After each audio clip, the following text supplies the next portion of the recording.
Welcome to DK lifestyle. DK life ஸ்டைலில் இப்போ நம்ம என்ன பார்க்க போகிறோன்னா, ரேஷன் பச்சரிசியை வச்சு எப்படி சூப்பரான அதிரசம் செய்யலான்னு தான் பார்க்க போகிறோம். இது ரேஷன் பச்சரிசி செஞ்ச அதிரசம்னு யாரும் நம்பவும் மாட்டாங்க, அந்த அளவுக்கு சூப்பராக இருந்துச்சு. பாருங்கள் எந்த மாதிரி எனக்கு வந்திருக்குன்னு. எல்லா சைடு மேய்ந்து நல்லா புஷ்ஷுன்னு வந்திருக்கு பாருங்கள். இதே மாதிரி நீங்கள் செஞ்சு பாருங்கள். வாங்க இது எப்படி செய்யலாம்னு சொல்லிட்டு வீடியோக்குள்ளே போய் பார்க்கலாம்.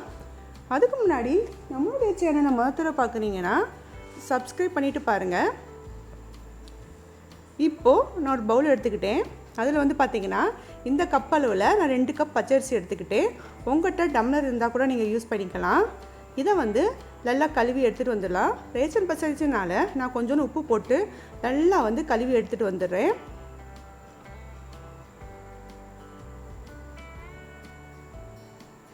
ரேஷன் பச்சரிசியை குறைஞ்சது ஒரு 4 டைமாவது நல்லா கழுவணும். அப்போ தான் அரிசி நல்லா வெள்ளையாக இருக்கும். பாருங்கள் நான் கழுவி எடுத்துகிட்டு வந்துட்டேன். இப்போது இதுக்கு தேவையான அளவு தண்ணி ஊற்றி நான் ஒரு 2 மணி நேரம் நல்லா ஊற வைக்கலாம். ஊற வச்சுட்டு பார்க்கலாம். பாருங்கள் இப்போ நல்லா ஊறிடுச்சு. இப்போது இதை நான் ஃபில்டர் பண்ணிடுறேன்.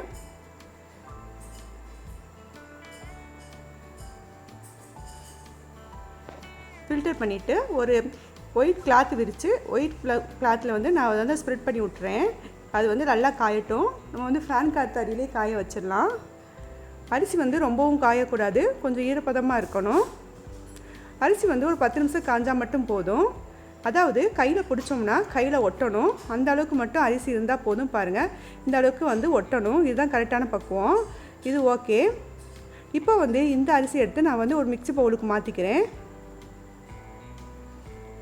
அரிசி ரொம்ப காஞ்சாலுமே அதிரசம் சரியாக வராது. இப்போது நான் ஒரு மிக்ஸ் பவுலுக்கு மாற்றி நல்லா நான் மாவு பக்குவத்துக்கு நான் அரிசி எடுத்துக்கிறேன். தண்ணி எதுவும் ஊற்றக்கூடாது. அரிசி கொஞ்சம் ஈரப்பதமாகவே இருக்கட்டும். பாருங்கள் நான் அரிசி எடுத்துகிட்டு வந்துட்டேன். பாருங்கள் எந்த அளவுக்கு அரிசி ஈரப்பதத்தோடு இருக்குன்ட்டு. இப்படி கையில் வச்சு பிடிச்சி பார்த்தோம்னா நல்லா பிடிக்க வரணும். உதிட்டு விட்டோம்னா நல்லா உதிர வந்துடணும். இதுதான் அதிரசத்துக்கு சரியான பக்குவம். பாருங்கள் இது அப்படியே இருக்கட்டும். இந்த ஈரப்பதம் போகாதனால மேலே மூடி போட்டு மூடி வச்சிடலாம். இந்த மாதிரி அழுத்தம் கொடுத்துட்டு ஒரு மூடியை போட்டு மூடி வச்சிடலாம். இது ஒரு பக்கமாக இருக்கட்டும். இப்போது அதிரசத்துக்கு மாவு ரெடி ஆயிடுச்சு. வாங்க இப்போ பாகு காய்ச்சிடலாம்.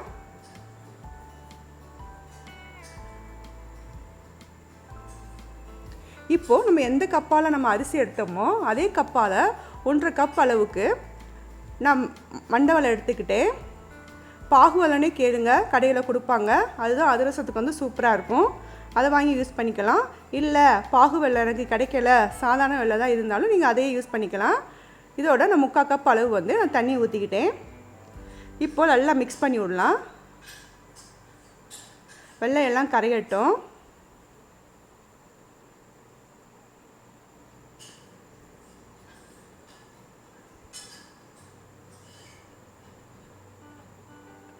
இப்போ 2 ஏலக்காய் எடுத்து வச்சுருக்கேன். அதையுமே இந்த வெல்லத்தோடு சேர்த்துக்கிறேன். இப்போது வெல்லத்தை ஃபில்டர் பண்ணிக்கலாம். தூசி இருந்துச்சுன்னா நீங்கள் ஃபில்டர் பண்ணிக்கோங்க. ஏன் வெல்லம் ரொம்ப சுத்தமான வெல்லனால நான் ஃபில்டர் பண்ணலை. இப்போ பாருங்கள் நல்லா பாகு நல்லா கொதிச்சு வருது. இப்போது பாகு பதம் செக் பண்ணுவோம்.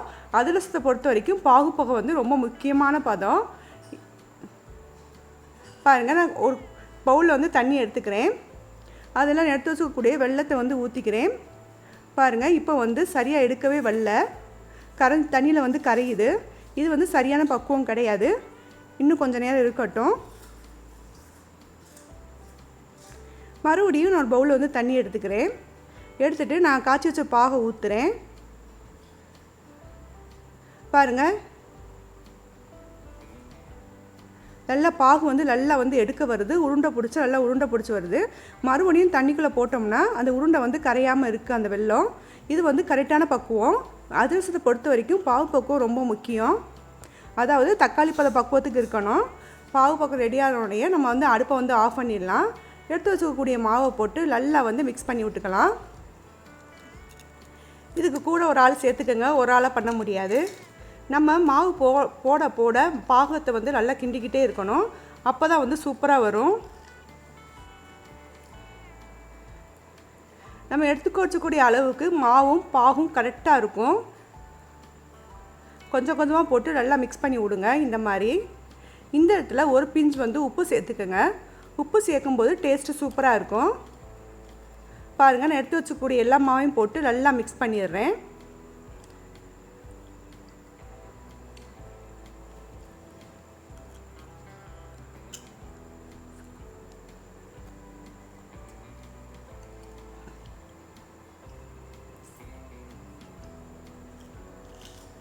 கை விடாமல் நம்ம மிக்ஸ் பண்ணிக்கிட்டே இருக்கணும் அந்த சூடு ஆடுறதுக்குள்ளே.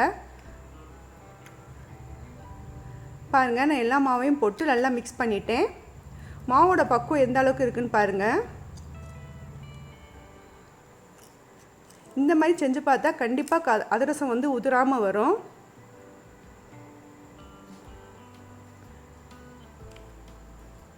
என்கிட்ட இருக்கக்கூடிய எல்லா மாவையுமே நான் வந்து இந்த மாதிரி பண்ணிக்கிட்டேன். பாருங்கள், மாவை இப்படி கரண்டில் எடுத்து பார்த்தோம்னா ரிப்பன் பக்குவத்துக்கு வந்து அது கீழே உழுகணும்.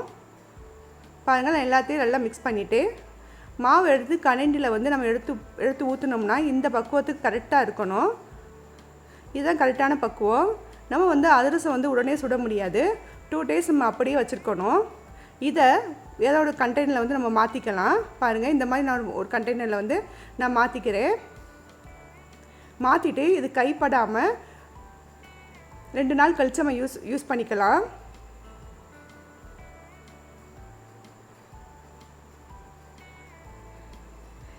மாவு காயாமல் இருக்கிறதுக்காக நான் வந்து 1 டீஸ்பூன் நெய் வந்து அப்ளை பண்ணிக்கிறேன். இப்போது மாவு வந்து ரொம்ப சூடாக இருக்கும். நல்லா ஆடணுன்னா மூடி போட்டு நல்லா மூடி வச்சிடலாம். பாருங்கள், என்கிட்ட இருக்கக்கூடிய எல்லா மாவையும் நான் ஊற்றிட்டேன். இப்போது தேவையான அளவு வந்து நெய் வந்து அப்ளை பண்ணிக்கிறேன். சூடாக இருக்கும்போதே நம்ம நெய் அப்ளை பண்ணிடணும்.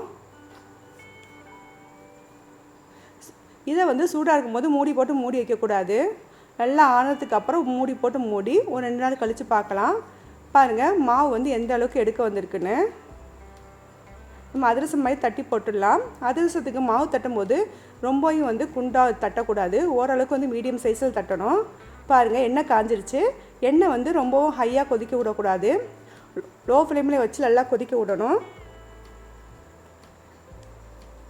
பாருங்கள், அதிரசம் போட்டுட்டேன். எந்த அளவுக்கு சூப்பராக வருதுன்னு. இப்போது நான் திருப்பி போட்டுக்கிறேன். இப்போது அதிரசம் வந்து நல்லா வெந்துருச்சு. நான் எடுத்து வேறு பவுலுக்கு மாற்றிக்கிறேன். அதே மாதிரி என்கிட்ட இருக்கக்கூடிய எல்லா மாவுக்களையுமே நான் இந்த மாதிரி தட்டி எடுத்துக்கிறேன். நடுவில் ஹோல் போட்டு நீங்கள் பண்ணலாம். அப்படி இல்லாட்டி ஹோல் போடாமல் நீங்கள் பண்ணலாம். கடைகள்லாம் பார்த்திங்கன்னா அதிக அளவு பண்ணும்போது டக்குன்னு போட்டு எடுத்துருவாங்க. நம்ம வீட்டில் வந்து கம்மியாக அளவு பண்ணும்போது ஒன்றா போட்டு எடுப்போம். அதுதான் கரெக்டாக இருக்கும். பாருங்கள், சில பேர் அதிரசம் வெந்தோடனே அதில் வந்து இன்னொருக்கா வந்து கரண்டி வச்சு ப்ரெஷ் கொடுப்பாங்க. அந்த மாதிரி கொடுக்காதீங்க. ஏன்னா அதிரசம் வந்து அப்படியே எடுத்தோமா தான் சூப்பராக இருக்கும். ரொம்ப நேரம் வந்து சாஃப்டாகவும் இருக்கும். நம்ம அடுத்த நாள் சாப்பிடும்போது ரொம்ப சாஃப்டாகவும் இருக்கும். அதோட அந்த சூடில் வந்து அதிரசம் வந்து வெந்துக்கிட்டே இருக்கும். இந்த மெத்தடையும் நீங்கள் ஃபாலோ பண்ணுங்கள். பாருங்கள், நான் எடுத்து வச்சுக்கக்கூடிய மாவுகள் வந்து போட்டு எடுத்துகிட்டு எந்த அளவுக்கு சூப்பராக அதிரசம் வந்திருக்குன்னு. சாப்பிடும்போது ரொம்ப டேஸ்ட்டாக இருந்துச்சு. இதை வந்து ரேஷன் பச்சை அரிசியில் செஞ்ச அதிரசம்னு யாரும் சொல்ல மாட்டாங்க. அந்த அளவுக்கு சூப்பராக இருந்துச்சு. குழந்தைகளும் விரும்பி சாப்பிடுவாங்க. இதே மாதிரி இதே அளவோடு உங்கள் வீட்டில் செஞ்சு பாருங்கள். ஓகே ஃப்ரெண்ட்ஸ், இந்த வீடியோ உங்களுக்கு பிடிச்சிருந்துச்சுன்னா லைக் பண்ணுங்கள், கமெண்ட் பண்ணுங்கள், ஷேர் பண்ணுங்கள். மறக்காமல் டிகே லைஃப் ஸ்டைலுக்கு சப்ஸ்கிரைப் பண்ணிடுங்க. தேங்க்யூ ஃபார் வாட்சிங்.